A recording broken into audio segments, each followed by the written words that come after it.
नवरात्रि के बाद कलश के पानी का क्या करें? नारियल और अखंड ज्योति का कैसे करें विसर्जन? हिंदू धर्म में नवरात्रि का विशेष महत्व है और पूरे 9 दिनों तक माता के विभिन्न स्वरूपों की पूजा होती है।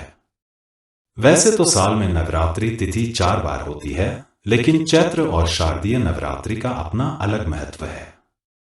मुख्य रूप से चैत्र नवरात्रि इसलिए मनाई जाती है क्योंकि इसी दौरान माता दुर्गा ने महिषासुर नामक राक्षस का वध किया था।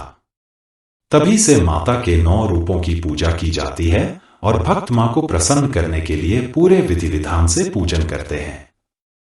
अक्सर हमारे मन में इस बात को लेकर जिज्ञासा होती है कि नवरात्रि के समापन के बाद बची हुई पूजन सामग्री, कलश और नारियल का क्या करना चाहिए, और यदि आपने अखंड ज्योति जागृत की है तो इसका विसर्जन कैसे करना है।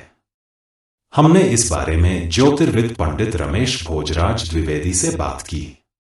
आइए जानें कलश से लेकर अखंड ज्योति तक के विसर्जन के पूरे नियमों के बारे में। नवरात्रि में कलश का विसर्जन कब करना चाहिए? नवरात्रि के दौरान जब पूरे 9 दिनों की पूजा का समापन हो जाता है, तब आपको 9वें दिन यानी कि रामनवमी को कलश पूजा स्थल से हटाना चाहिए या फिर उसका विसर्जन करना चाहिए। कलश विसर्जन नवमी तिथि में कन्या पूजन के बाद करना चाहिए। नवमी तिथि के दिन कन्या पूजन होने के बाद आप कलश को विसर्जित करने के लिए सबसे पहले उसके ऊपर से नारियल उठाकर अलग रख लें और नारियल की चुनरी निकालकर रख दें। कलश विसर्जन किसी भी नवरात्रि तिथि के समापन के बाद ही करना चाहिए। आप चैत्र नवरात्रि के बाद दशमी तिथि के दिन भी कलश का विसर्जन कर सकते हैं। ध्यान रखें, कलश विसर्जन हमेशा शुभ मुहूर्त में ही करना चाहिए। कलश में रखे नारियल का क्या करें? जब आप कलश को माता की चौकी के पास से उठाएं तो सबसे पहले नारियल को अलग करके इसे एक लाल कपड़े में बांधकर घर के मंदिर या तिजोरी में रख सकते हैं। आप इस नारियल को नदी में भी प्रवाहित कर सकते हैं।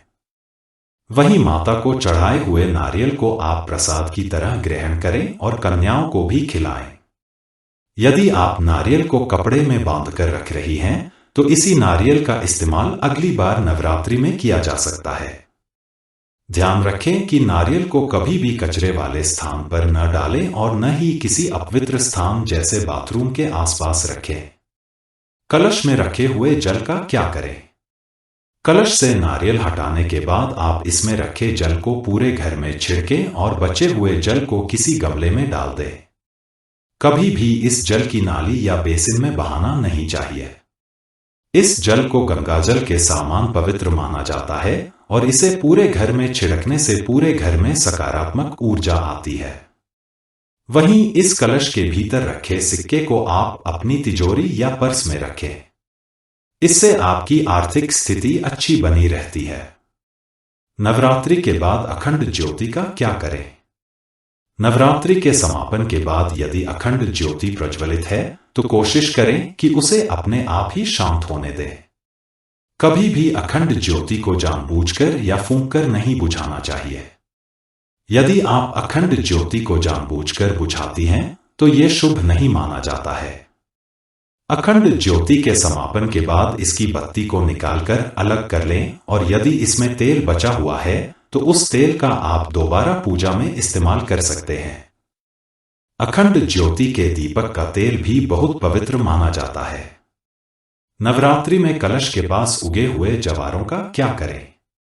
जब आप कलश का विसर्जन कर दें, तब कलश के पास उगे जवारों को बर्तन से निकालकर किसी गमले में इसका विसर्जन कर दें। इनमें से कुछ जवारे निकालकर अपनी तिजोरी या पैसों के स्थान पर रखें। इससे आपके घर में कभी भी धन की कमी नहीं होती है। मान्यता है कि जवारे आपके घर की समृद्धि का प्रतीक माना जाता है। नवरात्रि कलश विसर्जन के समय नीचे रखे चावल का क्या करें? आप जब भी कलश की स्थापना करते हैं, कलश के नीचे अक्षत रखना जरूरी माना जाता है। कलश विसर्जन के बाद इसके नीचे रखे अक्षत को पूरे घर में छिड़कना चाहिए। बचे हुए चावलों में से कुछ चावल घर में अनाज में मिलाएं और बाकी के चावल गमले में डालें। नवरात्रि के समय कलश विसर्जन के नियम।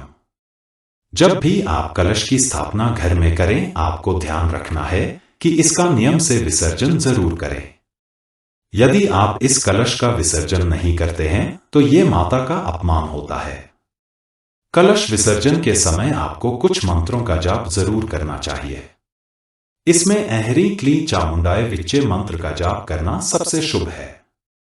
यदि आप कलश की स्थापना घर में करते हैं तो आपके लिए कन्या पूजन करना भी जरूरी मान जाता है। इससे ही पूजन का पूर्ण फल मिलता है। यदि आप नवरात्रि के बाद कलश विसर्जन के समय यहाँ बताई बातों का ध्यान रखेंगी हैं तो आपके घर में सदैव खुशहाली बनी रहेगी।